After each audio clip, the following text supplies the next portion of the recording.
Welcome to the Power Forward Pod, hosted by the Power Forward Group Financial Advisory Team, where we believe two is better than one, dialogues are better than monologues, thoughts were meant to be challenged, soundboxes are the enemy, and change is the only constant. We have a special episode today here. We're going to focus a little bit on our law fin team and our law market. We work with around, our law fin team works with around 800 big law families across the country. And what's always interesting is really seeing their career trajectory as they begin their career out of law school, working for the firm, and then sometimes either staying at the firm, shifting firms, or even changing from the firm itself to an in-house to client-side relationship. So Joe, who spends a lot of time with our law firm team, is going to introduce our special guest, Albert. Yeah. So let's introduce. Yeah, so we have Albert Tawil here today. He's a former big law attorney, graduated NYU Law in 2017. He started his career over at Cleary Gottlieb, eventually lateraling to Fenwick. In 2022, Albert founded Lateral Hub, a popular job board for attorneys to find jobs at top-tier firms. His mission is to make the lateral hiring process more efficient for big law associates. So, thanks for having me. Yeah, for sure. Now that you're actually working for yourself, you don't have to work for attorneys anymore. Where do you work from? Work from your house? Go to the city? What do you do? It's a good question. I worked from home for a while. It was coming right out of COVID, and then one day I woke up about a year ago, and I was like, "Not today. Can't do it anymore." So I actually work out of the biggest office building in New Jersey. It's called Bell Works. It's the former headquarters of Bell Labs, which is a very famous company, and a bunch of real estate. The real estate developer turned it into what they call Metroburb. It's all retail, coffee, restaurants, offices, and I'm in a shared workspace in Bell Works. It's kind of interesting in its own right, because like Bell was kind of, in some ways, the tech company of the 1980s, 1970s, 1980s, and so much for their real estate. Now they got a bunch of startups like yours working out of there. So. There's innovation in the air in that building. Do you feel it? Sometimes. Do you got So is it similar to a WeWork space where you see a lot of different companies out there working? So where I work in Bell Works, one of the offices is a co-working space. So in that space, we see a lot of different companies. But then once you walk out of our office, it's a massive building with a huge atrium and a basketball court and restaurants and other offices. And it's a really cool place. So we've graduated out of the garage, out of the house, to a real office space. I want to go back. I want to take it all the way back, though. I want to hear a little bit about your career trajectory and kind of why you are where you are today, and understand the story that leads to the value a little bit. So similar to myself, you went to law school right after college. You went to law school? Yep. Why law school? Just considering different careers, looked into like accounting and other stuff, and I always thought law would be a good career for me. I'm a good writer, people person. I find it interesting and intellectually challenging, and kind of decided that was a good path for me. Okay, so good path for you, good law school. You met your wife during law school, after law school? During law school. Not a lawyer, thank God. Were you dating your 1L year? Starting. Okay, all right. Kept your grades high though? Yes. Okay, so out of law school. Somewhat. All right, so out of law school, where'd you go?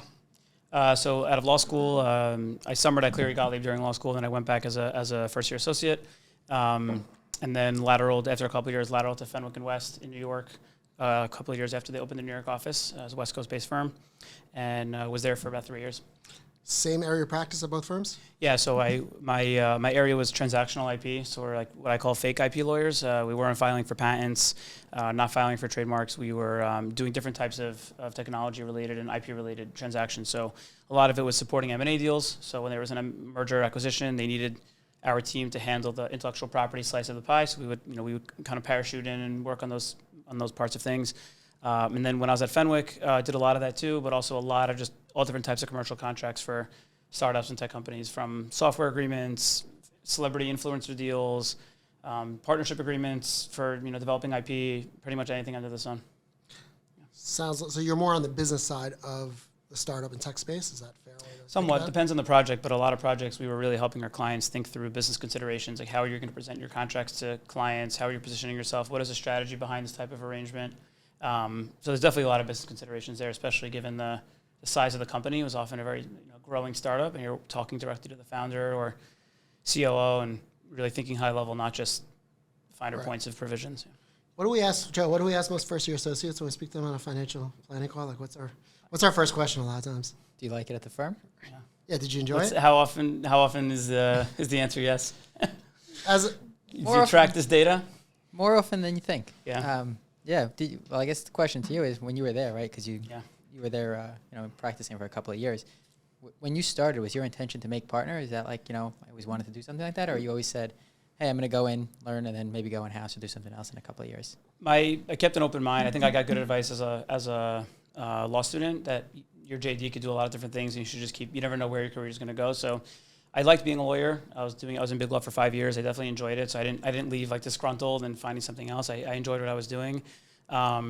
But yeah, I mean, I wasn't really sure what to expect. I just figured I'd get good experience and see where it goes. When I was a 3L, we actually had Adam Silver, the commissioner of the NBA, come speak at NYU, also a former lawyer, and he gave such good advice. He said, you never know where your career is going to go, so you have to just be flexible. And he was a big law lawyer just like I was, and one day he got some opportunity to work with Turner Sports, and then David Stern, who was a former commissioner of the NBA.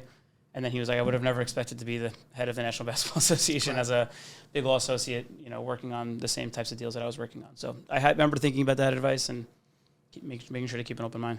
All right, I forgot. What firm was David Stern at? Do you remember?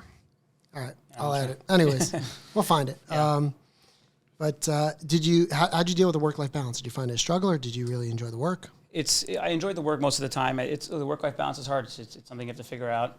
I think as you get more experience, you get better at not only predicting how long things take. As a first-year associate, you look at a task and you think, okay, this will take me an hour, and it ends up taking you 4 hours. So I think once you grow into becoming a mid-level, you have a little more predictability. But some of the stuff is just a matter of setting the right boundaries. Luckily, on the teams that I was on, vacations are always respected. I almost never worked on vacation. We all covered for each other. It was very normal to say I'm need to be offline for this or that, and no one really batted an eye, as long as you show that you were responsible. I'm a Sabbath observer. Friday night to Saturday night I go offline, and I made sure to do my part to prepare my team for when I'm offline, and to be back on Saturday night and Sunday to show that I'm a part of the team and not trying to get a day off. And people appreciated that, and there was never really a problem with it. So.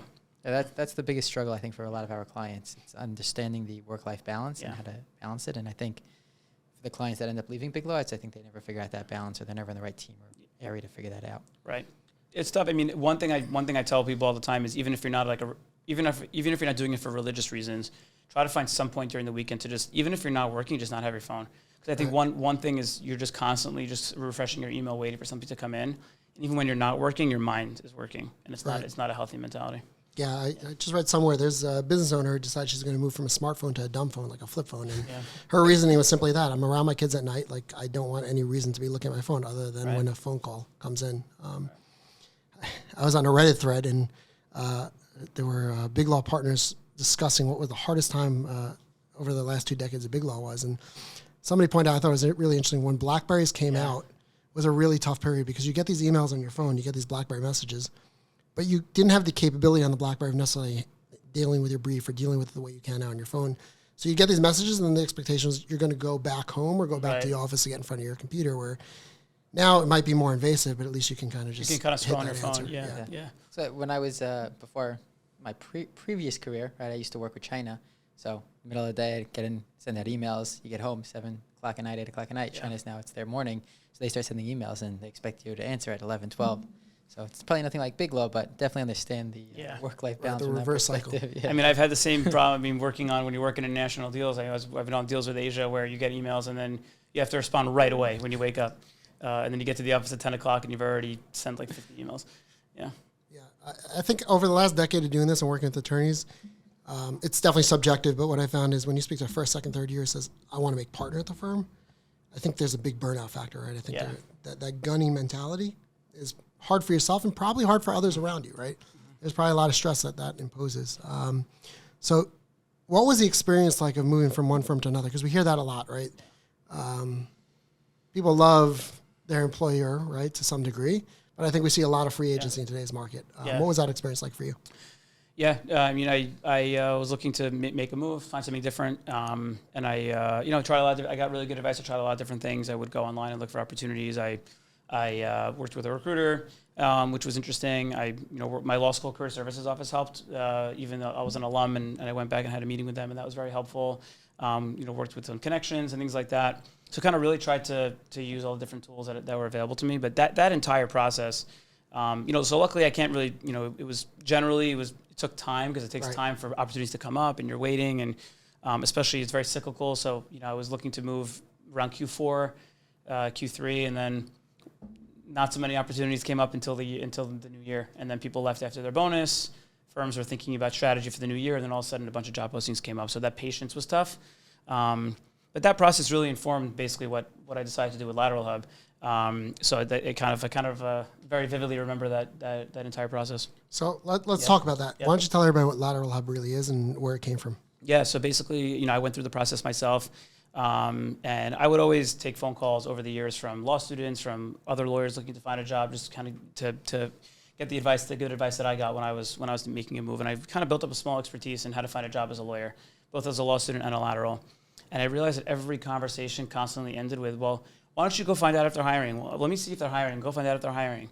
And then it kind of just popped into my head one day, like, there's an access to information problem. It was 2021 at the time, and you can't really go to a website and see which top law firms are hiring.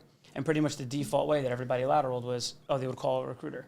And for anyone who's in big law, it probably resonates. You get emails from recruiters, and it says, they can't tell you the name of the firm because they don't want to give it away. So it's like, hey, I have this amazing opportunity at this firm, and they won't tell you which one it is. Call me if you're interested. And it's always an amazing culture. Every single time there's an amazing culture, and call me if you're interested. And then sometimes you get some of these other tidbits. The partners mention your name. Even though you've been practicing law for 14 months. Things like that to try to get you to call them.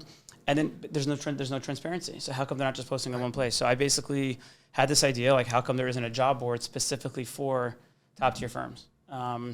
And spoke with, I called the lateral recruiting manager at my firm, and I said, what do you think about this idea? And she's like, it's a great idea. Here's some things to consider. And spoke to more and more people in the recruiting industry, spoke to associates about their experience, figured out how to get the platform developed and what that would cost and what that would require. And it got to a point where I was sitting at my desk, and I think the fall of 2021, I was sitting at my desk, and I was all I could think about was this business. Was the idea to kind of create an OCI for 4th, 5th, and 6th years? Was that the concept? No, it's basically just to create an online job board.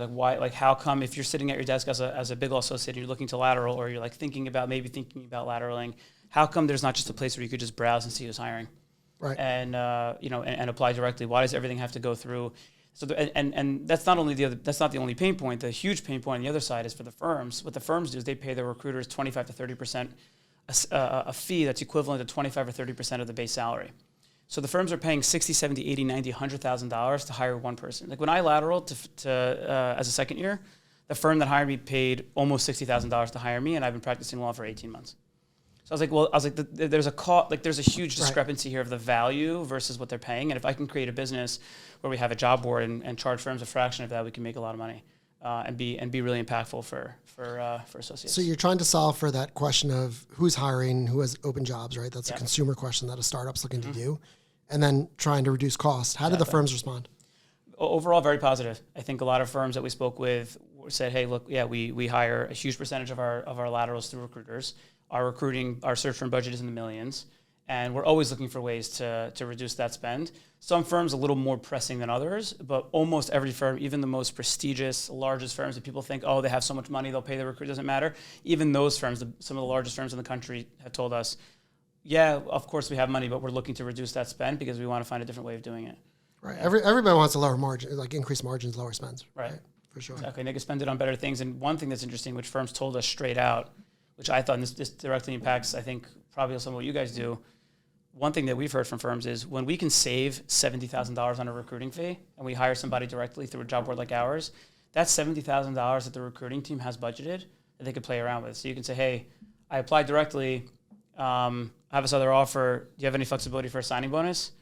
And the firm has much more flexibility to give you a $20,000, $30,000 signing bonus or less, whatever that is, because they saved all that money on the recruiting fee. It's a much harder ask if they're already paying the $70,000, $80,000 to hire you. Yeah, and it's easier for, we have clients that have looked at Lateral Hub and they said just to be able to see all options in one place makes life easier, right? I can't imagine saying, hey, I have to call 20 different recruiters to understand what's out there in the marketplace. Exactly. There's also a confidentiality factor, I imagine, right? We have a lot of fear. I can't tell you how many times we're on a call, on a Zoom, right? Clients in their office, working from their office, and they'll say, I got to close the door, right?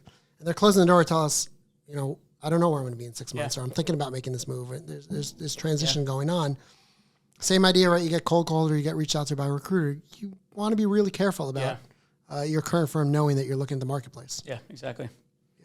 How about driving traffic that way, right? How are you driving the attorneys?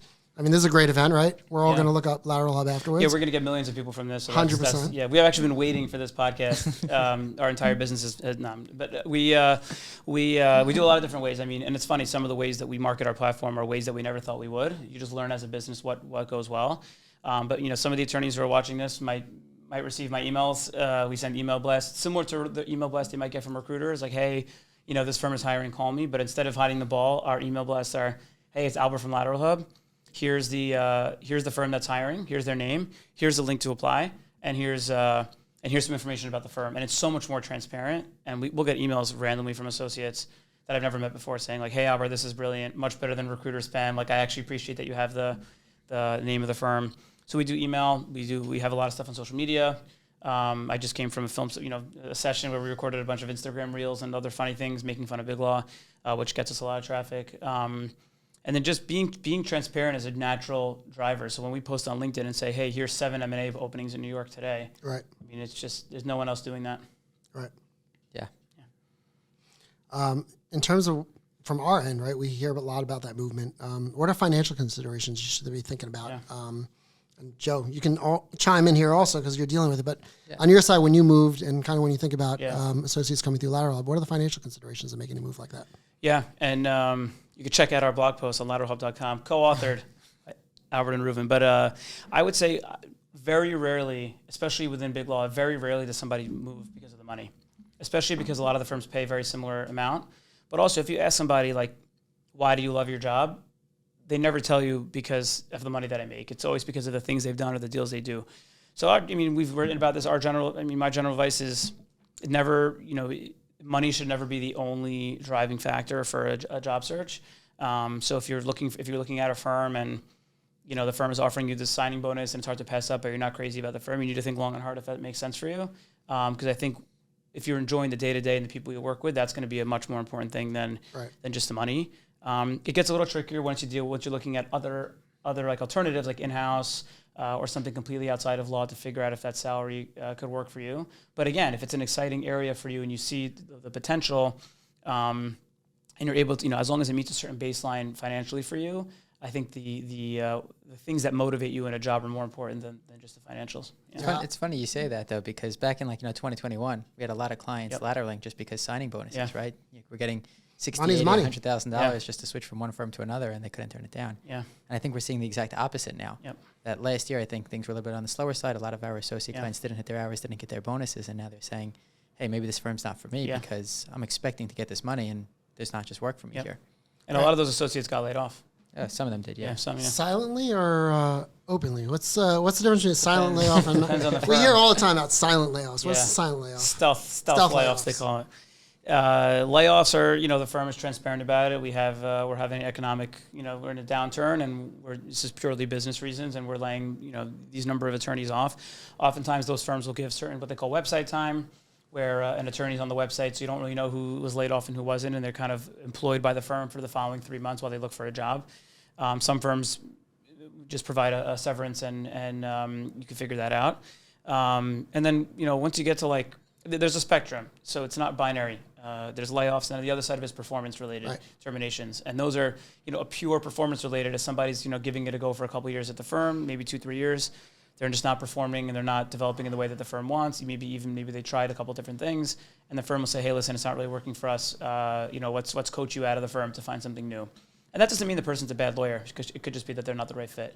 And then in the middle, there's a lot of, fuzzy stuff in the middle, and stealth layoffs is the terminology they use in the middle, where, some firms are talked about to kind of couching layoffs within performance related. Yep. There's obviously a wide range of that.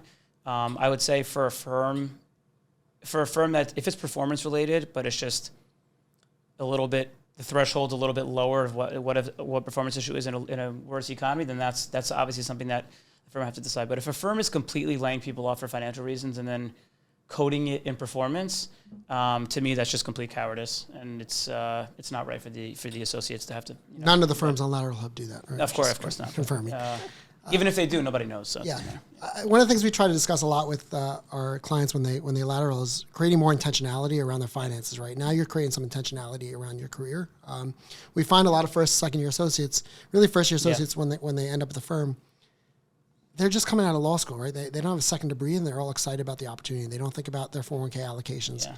They don't think about their HSA. They don't think about a lot of the benefits they get at the firm. Yeah. And by the time they come up for air, by the time we start talking to many of them, they're in their third, fourth year, and they haven't had that time. So things are happening, right? You're auto signed up for a lot of these things, but yet you're not paying attention around them. And as we get clients who begin to lateral, we find that's like an introspective moment, right? It's a moment where you start to think about things, start to look back at their current benefits and start to think about their benefits of the new firm. Should we be rolling the 401k over to an IRA? Should it roll over to the current platform of the new firm? Are they in the same platform? Are we using the HSA effectively? Because I think that's part of the issue with big law, right? There's so little time for yourself to think about what your career is giving to you that, you want to get paid at the end of the day, but is your money working for you at the same time? Are you working for the firm? So we try to create a lot of intentionality around that. What advice do we have? Like, you've been seeing a lot of that the last 2 years. Yeah, I think back in like COVID time when people were home, they were able to think about their finances more. Yeah. Now that I think there's a big shift to going back into the office at most firms, either 3, 4, 5 days a week, that I think a lot of clients are starting to think less and less about their finances. The ones that we set up, a couple of years ago, everything's for the most part automated, where they don't have to think about it, and they're going and it's moving and it's happening. Then when we do our, semi-annual reviews, they look at it and say, I'm happy I'm here, right? I actually had a client. We said, how much is in your 401k? And he goes, I'm not even funding my 401k. Little did he know he had over $100,000. Wow. Right, which is crazy. And I think what's happening now is as, new attorneys are starting out, they don't have the time. They're in the office, right? They're getting home, they're commuting, they're going right back to work, where it's just like, all right, I'm not going to think about it. And then they wake up and say, hey, where's all this money? I didn't even think about it. I had these loans. I don't know what I'm doing with it. And I think that's a big problem, just that they're not focusing on themselves until they actually get to a point where they have to think about themselves on the lateraling side. Yeah. Let's return to culture for a minute, right? A lot of the reason people move is how they're feeling every single day at work. You hear one firm has better culture than another firm. These firms are massive, right? Yeah. Like, to me, maybe that's true, but my gut is it's more based on the group you're working in the office you're at. Is that the case? Yeah, that's spot on. And something I tell laterals, but we tell it to law students all the time. We have a separate platform called Summer Associate Hub, which we won't get into now, but that's basically a marketing platform for firms to get in front of students and a free resource and content hub for law students. And one of the main things that we say in our advice for law students is you can't generalize a firm of 1,000 people based on a few conversations, and the culture really is group dependent. There are firms where one group oftentimes the partners set the tone. So if the group is good about vacation, they're good about, they appreciate when you work all weekend on something, the partner gives you a call and says thank you. They try to limit how late, maybe they'll protect you if there's some sort of unrealistic deadline. The partners really set the tone. So you could be working in one group at a firm, and your friend at the firm who's working in a completely different group with different partners could have a completely different experience. Right. One thing we always tell everyone, it's really group dependent. So especially when you're lateraling and you actually know what some of the stuff actually means and what it's like to work at a law firm, you really need to make sure that when you go to that firm, lateraling into that group, that you really like the people in that group. So you mentioned earlier, right? Every recruiter will say, the culture is great, right? Well, there's a sale within that, and they don't like to plug in the new firm. Do you find that you're in an advisory role, or is it more just the tech platform is a platform? Now it's up to the associate to kind of do that groundwork and find that. Mostly the latter. I mean, when we market our firms, we work with our firms to figure, okay, how do you message your firm to laterals, and sometimes we even speak with associates to figure out what they like about the firm and why they chose the firm. And this way, when we send emails, we're comfortable. Or when we do social media marketing, we're comfortable pitching the firm in a certain way that doesn't sound like we're just making stuff up.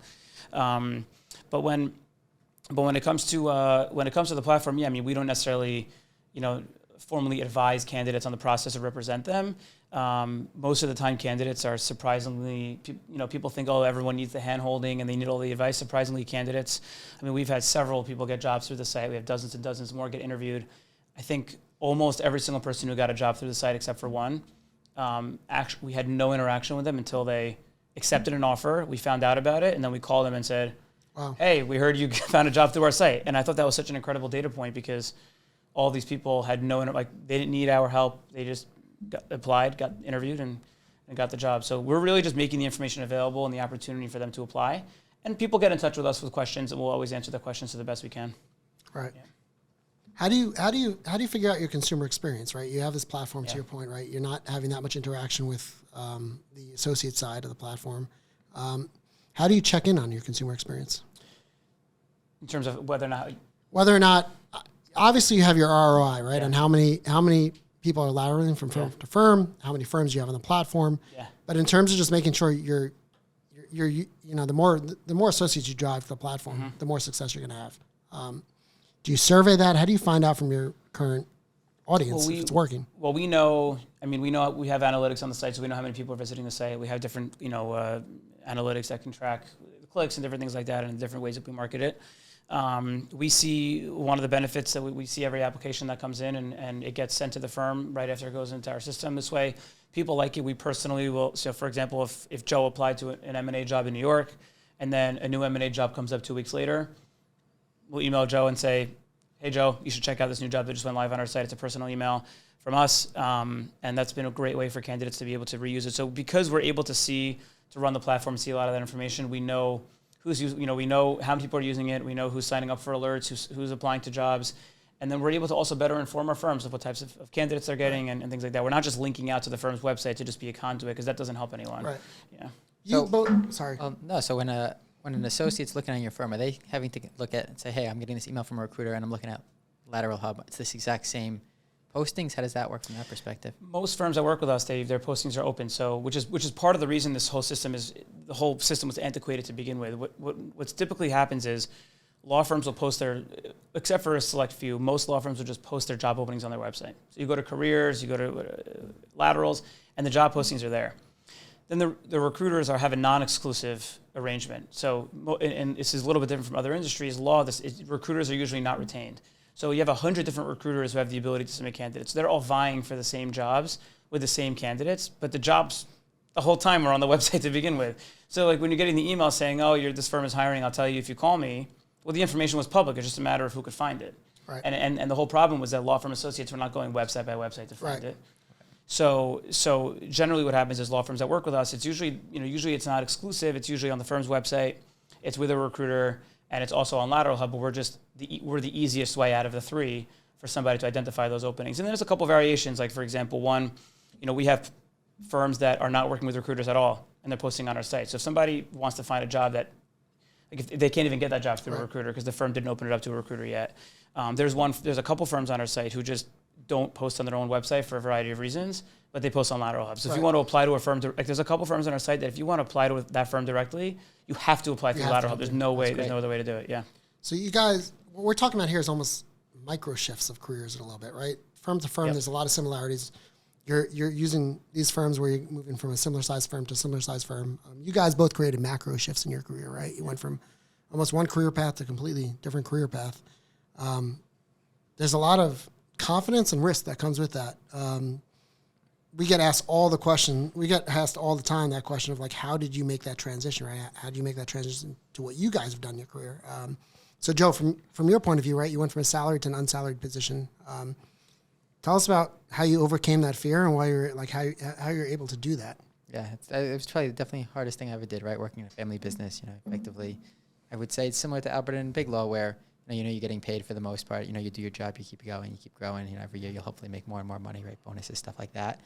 But at the same time, you wanted to do something more, right? You wanted to do something different, and sometimes you just got to take a chance and jump into it. Right. Albert, I don't know about you, but it sounds like you were in a similar boat, right? You were just thinking about it every single day and wanted to do something, and it sounded like a great idea. Yeah, no, I totally agree. They say there's nothing in the world worse than wasted talent. I mean, I was doing well at the law firm, and I was using a lot of my skills, but I also have a lot of other skills, and I felt like building a business like this is using my creativity and operations and things like that was within my wheelhouse. And also as lawyers, we're lucky. The downside is not that high. So you have to sit down and put together the pros and the cons.